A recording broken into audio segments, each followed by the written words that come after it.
તો દોસ્તો આજે અમદાવાદથી પણ મહેમાન છે અને સાથે સાથે જમણવાર માટે અમારા ભાવનગરથી પણ મહેમાન ઉપસ્થિત છે.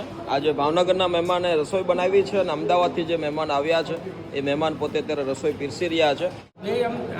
રસોઈ છે ને એ અમદાવાદના જ છે હો. અચ્છા, હા, લખાવી છે મેં, બાકી છે અમદાવાદના જ છે. બરોબર. એનો જન્મદિવસ છે બાબાનો, ધ્રુવીલ કમલેશભાઈ પટેલ. ધ્રુવીલભાઈનો જન્મદિવસ નિમિત્તે. હા, એના જન્મદિવસ નિમિત્તે છે. અચ્છા, નિમિત્તે છે. બહુ સારી વાત છે. કેવું લાગ્યું તમને? બહુ સરસ. હે, આયોજન સરસ છે. તો મળવા માટે કેટલા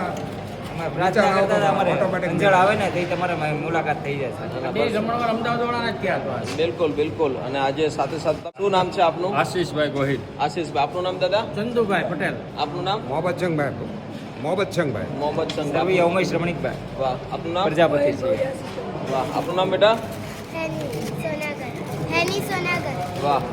આજે અમદાવાદથી પણ મહેમાન સાથે જ. આપનું નામ ભાઈ? બ્રિંદ સોનાગર, બ્રિંદ સોનાગર, બ્રિંદભાઈ. આપનું નામ સર? નીરજ સંધુભાઈ સોનાગર, અમદાવાદ. વાહ. આપનું નામ બેન? નિમિષા નીરજ સોનાગર, અમદાવાદ. વાહ. જિજ્ઞેશભાઈ સોલંકી. અરે વાહ. કેવું લાગ્યું બેન તમને અહીંયા? બહુ સરસ. બસ કેટલા વખતથી વિડીયો જોતા હતા એટલે એકવાર ઈચ્છા હતી કે અહીંયા આશ્રમમાં જઈને પ્રભુઓને ભોજન કરાવવું. બિલકુલ બિલકુલ. બસ તમે જે ભાવથી અહીંયા સુધી પહોંચ્યા એ બહુ મોટી વાત છે. અને કેવું લાગે અહીંની વ્યવસ્થા? ખરેખર જે વ્યવસ્થા કરેલી છે એ બહુ સારી લેવલે કરેલી છે. હજી તમે એમાં ડેવલપમેન્ટ કરી રહ્યા છો અને હજી આગળ તમારું એ સારું કાર્ય થઈ રહે. બિલકુલ એવી બિલકુલ. એકદમ દિલથી શુભેચ્છા.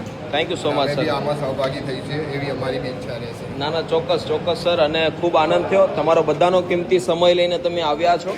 આજે દોસ્તો એક સારું ભોજન જ દરેક વ્યક્તિને એક મનોસ્થિતિ સારી બનાવી શકતું હોય છે.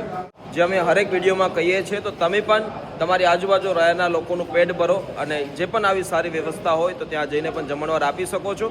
તમે આશ્રમ આવીને પણ જમણવાર આપી શકો છો. આપણી સોશિયલ મીડિયા આશ્રમની દરેક ડિટેલ લોકેશન તમને અમારા ગૂગલ મેપમાં મળી જશે અને ડિસ્પ્લેમાં પણ મળી જશે. તો એકવાર ચોક્કસથી પધારજો, લોકોના પેટ ભરજો. અને આપણું જે દોસ્તો અત્યારે સોશિયલ મીડિયા આશ્રમનું બહુ મોટું રસોડું બની રહ્યું છે જેની અંદર આખું કન્સ્ટ્રક્શન તૈયાર થઈ રહ્યું છે, જેની અંદર ઘણા બધા ફાઇનાન્શિયલી સપોર્ટની જરૂર પણ છે. તો જે પણ કાંઈ વ્યક્તિ કોઈ વસ્તુથી કોઈ પણ વ્યવસ્થાની અંદર સપોર્ટ આપવા માંગતું હોય તો પણ તમે સહકાર આપી શકો છો. અને એકવાર ચોક્કસથી મુલાકાત લેજો. Thank you so much. વિડીયોને શેર જરૂર કરજો. Thank you.